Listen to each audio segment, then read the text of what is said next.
Mission, এনে 40,000 টাকা, আর কালকে কাজে আসার দরকার নেই। কে ভাই, আমি কি দোষ করলাম? না, কোনো ভুল করিসনি। আমি একটা লোক রাখিছি, ও কালকে থেকে এখানে কাজ করবে। তোর আর কোনো কাজ করা লাগবে না। তুই টাকাগুলো রেখে দে আর এখান থেকে যা। কিন্তু ভাই, আমার বেতন তো 10,000 টাকা, এখানে তো 40,000 টাকা দিয়েছেন। 40,000 টাকা আমি এজন্যই দিচ্ছি, হুট করে তুই তো আর কাজ পাবি না। এখান থেকে যাওয়ার পরে তো কাজ খোঁজা লাগবে। সমাজে গিয়ে জন্য এই কথা না বলতে পারিস আমি কাজ কাম পাচ্ছি না, আমার খুব কষ্ট হচ্ছে, আমার সাথে বেইমানি করলো, এই আর কি। ঠিক আছে ভাই, আপনার সাথে যে কদিন কাজ করেছি আমার খুবই ভালো লেগেছে। আপনি খুবই ভালো মানুষ, হয়তোবা আমার থেকে ভালো কাউকে পেয়ে গেছেন। আচ্ছা ঠিক আছে, তুই এখন যা। আচ্ছা ভাই। ভাই, ও কি চলে গেছে? আরে হয়, এই মাত্রই গেল। তুই আসতে দেরি করলি কেন? তাড়াতাড়ি যা, ওর আগে যাই, দাঁড়াই থাক। আচ্ছা ভাই, এখনই যাচ্ছি।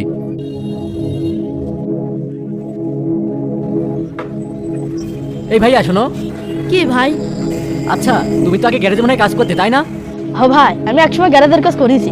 আমার এখানে কাজ করবা, আমি 2,000 টাকা বেশি দেবো না। ভাই, আজকে আমার কাজটা চলে গেছে। 2,000 টাকা এক্সট্রা বলে কথা না। আমি যেখানে কাজ করছিলাম আপনি আমার 5,000 টাকা বেশি দিলেও আমি ওদের থেকে কাজ ছেড়ে আসতাম না, কারণ ওই মহাজন খুবই ভালো। যেহেতু আমার এখন কোনো কাজ নেই, আপনার এখানে কাজ করতে আমার কোনো অসুবিধা নেই। আচ্ছা, তাহলে তো ভালোই হলো। আজকে তোমারও কাজ চলে গেছে আর আমারও লোকের প্রয়োজন। আমার একটা কর্মচারী চলে গেছে, ওর কোনো খোঁজ খবর পাচ্ছি না। তুমি এক কাজ করো, কাল থেকে আমার গ্যারেজে চলে আসো, তোমাকে আমি 12,000 টাকা দেবো। ঠিক আছে ভাই, আমার কোনো অসুবিধা নেই। আমি যেখান থেকে আসছি ওই ভাই আসলেই খুব ভালো ছিল। 2 বছর যাবত আমি ওখানে কাজ করছিলাম, কখনো কোনো সমস্যাই হয়নি। ওখানে খুব ভালো ছিলাম, জানি না কি কারণে চাকরি থেকে বের করে দিল। তবে ওনারা খুব ভালো মানুষ, আর কোনো সমস্যা নেই ভাই। আমি কালকে থেকে আপনার এখানে চলে আসবো। আচ্ছা ঠিক আছে, তাহলে কালকে থেকে আসো। ঠিক আছে ভাইয়া, আমি চললাম। বুঝলাম না আমার সাথে এসব কি হচ্ছে। 10-15 মিনিট আগে কাজ হারালাম, আবার কাজ পাইয়েও গেলাম, আবার ওই দিক ভাই 30,000 টাকা এক্সট্রা দিল। সত্যি ভাই খুবই ভালো মানুষ, ভাইয়ের সাথে কারো তুলনা হয় না। যাই হোক, চাকরিও পেয়ে গেলাম, সিরাজ ভাই টাকাটাও দিতে পারবো, আবার মাসে মাসে বেতনও আসবে। ভাই ভাই, ওর তো কাজে রেখে দিলাম, ও কালকে থেকে কাজ করতে আসবেনি। ও আচ্ছা। কিন্তু আপনি এসব করলেন কি কারণে, কিছুই তো বুঝলাম না। শোন, এইসব করার পিছনে একটা কারণ আছে, আর কারণটা হলো সিরাজ ভাই আসিল হালাতের 20,000 টাকা ফেরত চাচ্ছে। আজকে উনি খুব রেগেছিল। আগামী 2 দিনের ভিতরে যদি টাকা ফেরত না দিছি তাহলে মনে হয় ঘরের থেকে থাল বাসন বের করে নিয়ে চলে যাবেন। আব্বা, ঘরে একটু তো চাল কেনার টাকা নেই। আমি ভাবছিলাম মহাজনের কাছে 2 মাসের টাকা অ্যাডভান্স নেব, কিন্তু মহাজনের ব্যবসা বাণিজ্যের অবস্থা ভালো না। কি করবো আমি এখন, কও? এইবার যদি টাকাটা শোধ করতে না পারি তাহলে মনে হয় সিরাজ ভাই সবার সামনে বেইজ্জতি করে ছাড়বেনি। এই জন্য আমি ওকে তোর ওখানে কাজে লাগাই দিলাম। ওর দিকে ভালো করে খেয়াল রাখিস। তুই তো জানিস আমি কিছুদিন পরে মালয়েশিয়া চলে যাব, তখন ও কার কাছে কাজ করবে? আর এখনকার সময়ে কাজ কাম খুঁজে পাওয়া খুবই কষ্টের বিষয়। আমি ওর বিপদে ফেলতে চাচ্ছিলাম না, তাই তোর ওখানে কাজে লাগাই দিলাম। ভাই, আপনি তো ইচ্ছা করলে টাকা করা সরাসরি হাতে দিতে পারতেন, ও সরাসরি সাহায্য করতেন।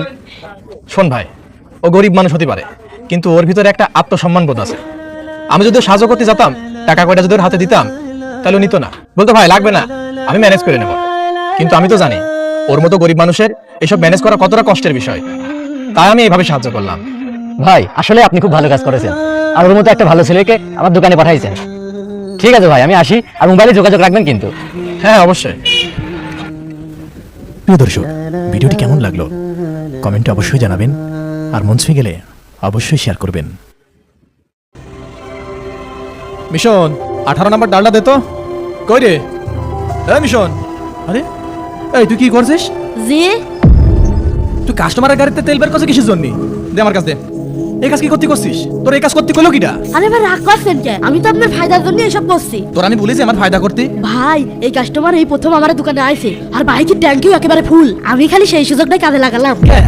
আমি কি তোর কইছিলাম এই সুযোগ কাজে লাগা? তোর যতটুকু কাজ করার কথা বলি ততটুকুই কাজ করবি, এর বাইরে তোর কোনো কাজ করা লাগবে না। যদি আবার এই ধরনের কাজ করেছিস, তোর কিন্তু আমি দোকানেতে বার করে দেবো না। ভাই, আপনি এত রেগে গেলেন কে? আমরা তো কাজ করার সময় একটু একটু পেট্রোল বাই করি। চেন পরিষ্কার করার সময়, ফিল্টার পরিষ্কার করার সময় পেট্রোল তো একটু বের করাই লাগে। আরে ভাই, একটু বাইর করলে তো কোনো সমস্যা নেই, কিন্তু তুই তো পুরো হাফ লিটার বের করে ফেলেছিস। আমি তোর আটকালাম এজন্যই তুই থামলি, না হলে তো তুই বোতল ফুল করে ফেলতি। আর আমার তো মনে হচ্ছে তুই এই কাজ পিরাই পিরাই করিস। হ্যাঁ ভাই, এর আগে আমি হাফ লিটার পেট্রোল বের করিস, বের করে আপনার গাড়িতে এটা ভরিয়ে দিছি।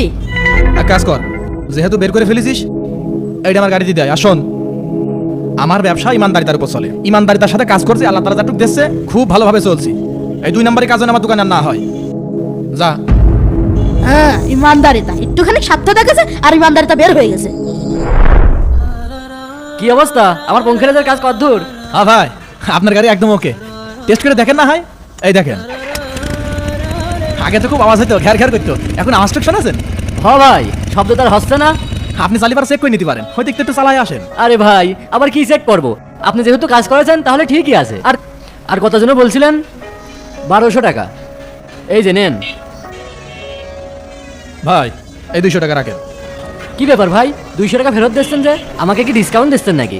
না ভাই, ডিসকাউন্ট না, আমার এখানে কাজ করে ওই ছেলেটা আপনার গাড়িতে তেল বের করেছিল, ওই প্রায় 1 লিটার মতো আর কি, তাই টাকাটা দিলাম। আপনি যদি বলেন তাহলে আমি ওই টাকা দিয়ে তেল কিনে এসে ভরে দিই, আর নয় আপনি ওই 200 টাকা রেখে দেন। ভাই, আমি সত্যিই আপনার ইমানদারিতা দেখে অবাক হলাম। ভাই, আপনি রাগ করবেন না, আর ওই ছেলেটাকে বকবেনও না। আসলে এসব আমারই প্ল্যান ছিল, আপনাকে পরীক্ষা করার জন্য। আমি ওকে বলেছিলাম যে তোর মহাজনকে আজকে টেস্ট করব, দেখবো আপনি কেমন ইমানদার। ভাই আজকে সকালবেলা আমি যখন কাজে আসছিলাম। এই মিশন, দাঁড়াও তো ভাই। জি ভাই। শুনলাম তুমি নাকি গ্যারেজে কাজ করো। হ্যাঁ ভাই, আমি গ্যারেজেই কাজ করি। আমার এই গাড়িটা একটু কাজ করাতে হবে। ভাই আপনি নিঃসন্দেহে কাজ করাতে পারেন, আমার মহাজন তো খুবই ভালো আর কাজ কামও খুব সুন্দর করে। হ্যাঁ, বলার সময় তো সব ওই রকমই বলে, কিন্তু সবই বাটপার, আমার চিনা আছে। না ভাই, আমার মহাজন সবার থেকে আলাদা। ভাই তুমি বাদ দাও, ওই কাজের সময় দেখা যায় যে পাসপত্র হারা গেছে, সব পাল্টাই ফেলেছে, আবার 200 টাকার কাজ করে কয় 2000 টাকা। না ভাই, আপনি মনে হয় ওনাকে চেনেন না। আচ্ছা ঠিক আছে, তুমি যখন এত করে বলছো, আমার একটা কাজ করে দিতে হবে। জি বলেন। আচ্ছা তাহলে শোনো ভাই, কসম করে বলছি, আজকে সত্যি আপনি আমার মন জিতে নিয়েছেন। এখন থেকে শুধু এই গাড়ি না, আমার বন্ধুদের যত সব গাড়ি আছে এখন থেকে এই গ্যারেজে আসবে, আপনার গ্যারেজে সার্ভিস হবে। আর ভাই, এই 200 টাকা আপনি রেখে দেন, এটা আমার তরফ থেকে আপনার হাদিয়া। না না ভাই থাক। না না ভাই, আর হাদিয়া দেওয়া সুন্নত, হাদিয়া নেওয়া সুন্নত, মনে করতে পারেন এটা আপনার ইমানদারিতার পুরস্কার। ভাই আজকে তাহলে আসি। জি ভাই। প্রিয় দর্শক, আমাদের এই শিক্ষণীয় নাটকগুলো আপনাদের কাছে কেমন লাগে কমেন্টে অবশ্যই জানাবেন, আর শেয়ার করতে কিন্তু ভুলবেন না।